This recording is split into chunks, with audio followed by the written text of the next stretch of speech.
हमारी सबकी लाइफ में एक ऐसा इमोशन होता है हम सबके अंदर जो कि बहुत ज़्यादा सेल्फ ड्रिवन होता है, जिसमें हम अपने आप को और अपनी प्रायोरिटीज़ को बहुत ज़्यादा महत्व देते हैं, जिसमें कि हम ये सोचने लगते हैं कि मैं कहीं ना कहीं और लोगों से सुपीरियर हूँ।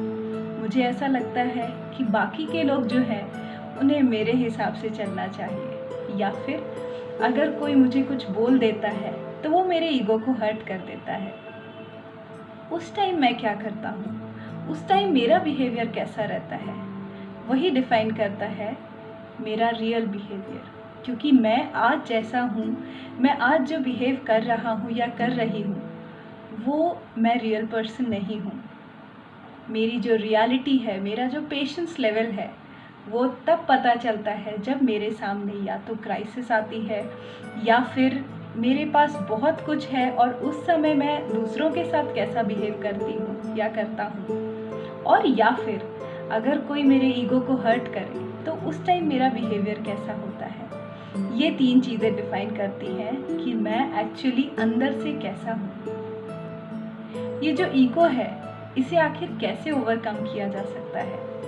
ये जो ईगो है, इस फैक्टर को हम अपनी लाइफ में कैसे एक बैलेंस में रख सकते हैं? क्योंकि जब इंसान ईगो में होता है तो उसे खुद नहीं पता होता है कि वो ईगो में कुछ गलत कर रहा है या किसी को हर्ट कर रहा है। उसे उस टाइम के लिए लगता है कि वो बिल्कुल सही कर रहा है। तो ईगो एक ऐसी चीज़ है जो कि हमें ना चाहते हुए भी दूसरों को हम हर्ट कर देते हैं। ईगो को ओवरकम करने का या ईगो को पूरी तरह से हटाने का हमारी लाइफ में एक बहुत सिंपल तरीका है, एंड दैट इज ईजी गो। बोला जाता है कि कोई भी ताला जो है उसके अंदर ही उसकी चाबी का होल होता है। मतलब किसी भी प्रॉब्लम के अंदर उसका सल्यूशन छुपा होता है। तो ये जो वर्ड है ईगो, EGO, इसके अंदर भी इसी का सल्यूशन छुपा हुआ है।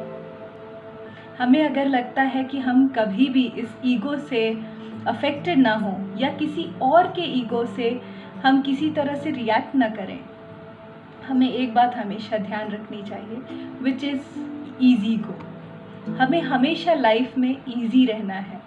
कॉम्प्लिकेट अगर हम करेंगे हमारे थॉट्स को, हमारी लाइफ को, हमारे एक्शंस को, तो हमारा ईगो हाई होगा। और ईगो एक्चुअली होता क्या है? Ego is the feeling of I and my self. मैं, मेरा नाम, मेरे पोजेशंस, मेरे पास ये सब कुछ है, मेरा है सब कुछ, या फिर मैं ये कर सकता हूँ, मैं कुछ भी कर सकता हूँ। ईगो और कॉन्फिडेंस में बहुत अंतर होता है। कॉन्फिडेंस एक ऐसा भाव होता है जिसमें कि हमें अपने ऊपर विश्वास होता है, लेकिन ईगो हमें कहीं ना कहीं कंपैरेटिव लेवल पे ले आता है, विच मीन्स कॉन्फिडेंस में एक इंसान बोलता है मैं ये काम ज़रूर कर सकता हूँ, लेकिन जब इंसान में ईगो आ जाता है तो वो बोलता है सिर्फ मैं ही ये काम कर सकता हूँ, विच इज़ नॉट ट्रू। क्योंकि एक इंसान का जो ईगो है, उस इंसान के ईगो से भी बड़े और भी बड़े बड़े ईगोज हो सकते हैं लाइफ में। तो हम अपने ईगो को कैसे ओवरकम कर सकते हैं? It is only through easy go. Easy गो कैसे करना है? ईजी गो मतलब हमें अपनी लाइफ को बहुत सिंपल तरीके से, सिंपल थॉट्स के साथ जीना है। ईजी गो हमें 2 लेवल पे करना है। सबसे पहले अपने थॉट्स के लेवल पे हमें, पहली बात तो हमें खुद कभी ईगो नहीं दिखाना है। हमारे अपने पोजेशंस को लेकर के या फिर हमारे पास जो भी कुछ है उसको लेकर के कभी ईगो नहीं दिखाना है, कभी ईगोइस्ट फील नहीं करना है। और वो कैसे करेंगे? उसका बहुत ही सिंपल तरीका है। अगर आप हमेशा ये सोचने लगे कि जो कुछ भी मुझे मिला है, जो कुछ भी आज मेरे पास है, जिसके कारण मुझे लगता है कि I am superior to everyone, तो आप अगर आज से सोचने लगे कि ये सब सिर्फ रिसोर्सेज है मेरी लाइफ में, हम यही गलती करते हैं।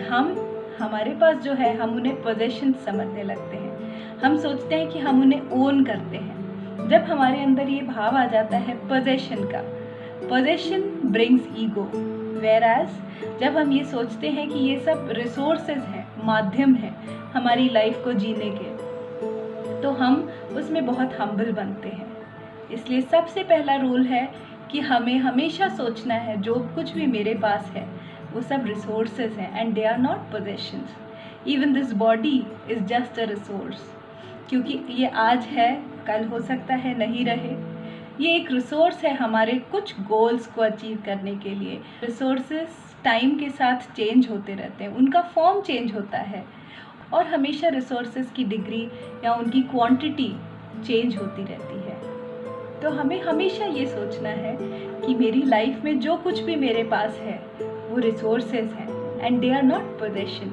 क्योंकि जब हम उन्हें पोजेशन मानने लगते हैं तो हम उनसे कहीं ना कहीं अटैच हो जाते हैं। हम ये फील करने लगते हैं कि ये मेरा है, ओनरशिप आ जाती है। वो जो ओनरशिप है वही हमारे अंदर ईगो लाता है। तो सबसे पहले लेवल पे हमें ये हमेशा याद रखना है कि हमारे पास जो कुछ भी है वो सब रिसोर्सेज हैं हमारी लाइफ को जीने के लिए and they are not possessions.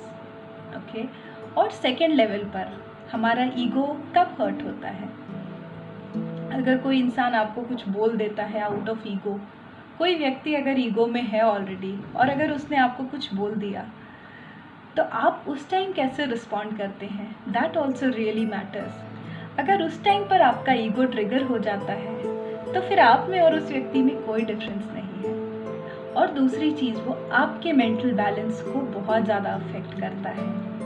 इसलिए हमें हमेशा ध्यान रखना है we have to accept everyone as they are, because हम किसी को चेंज नहीं कर सकते हैं। हमें हमेशा ये ध्यान रखना है कि हम अपने थिंकिंग, अपने पर्सपेक्टिव को चेंज कर सकते हैं, दूसरे के पर्सपेक्टिव को नहीं। इसलिए हमें दूसरों को वो जैसे हैं उन्हें वैसे एक्सेप्ट करना है।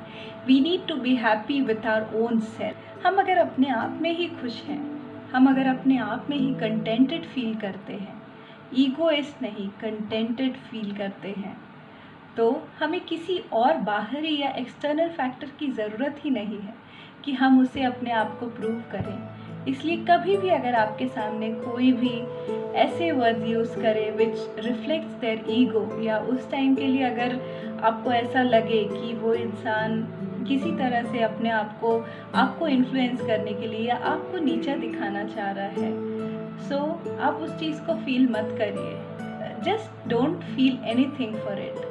B happy with what you have, be happy with what you are, क्योंकि आपको पता है आप कौन हैं। कोई दूसरा व्यक्ति आपको कैसे जज कर सकता है? That is not possible. इस पर एक बहुत ही सुंदर इंसिडेंट है जो मैं आपको शेयर करना चाहती हूँ।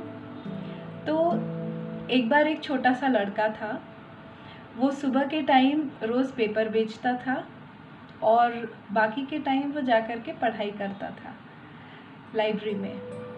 तो फिर एक बार क्या हुआ कि उसके जो कुछ फ्रेंड्स थे उन्होंने उस बच्चे को बोला कि चल आज मूवी के लिए चलते हैं, बहुत अच्छी मूवी लगी हुई है। तो उसने बोला कि नहीं, ये जो टाइम है ये मैंने अपनी पढ़ाई के लिए रखा हुआ है और मैं इस टाइम को किसी भी तरह से सैक्रिफाइस नहीं करना चाहता हूँ, क्योंकि ये टाइम मैंने अपने आप के लिए रखा हुआ है। तो फिर उसके फ्रेंड्स ने उसको बहुत मजाक उड़ाते हुए बोला कि देख, काम तो हम सभी कर रहे हैं, तुझे क्या लगता है तू ये सब करके किसी दिन प्रेसिडेंट बनने वाला है?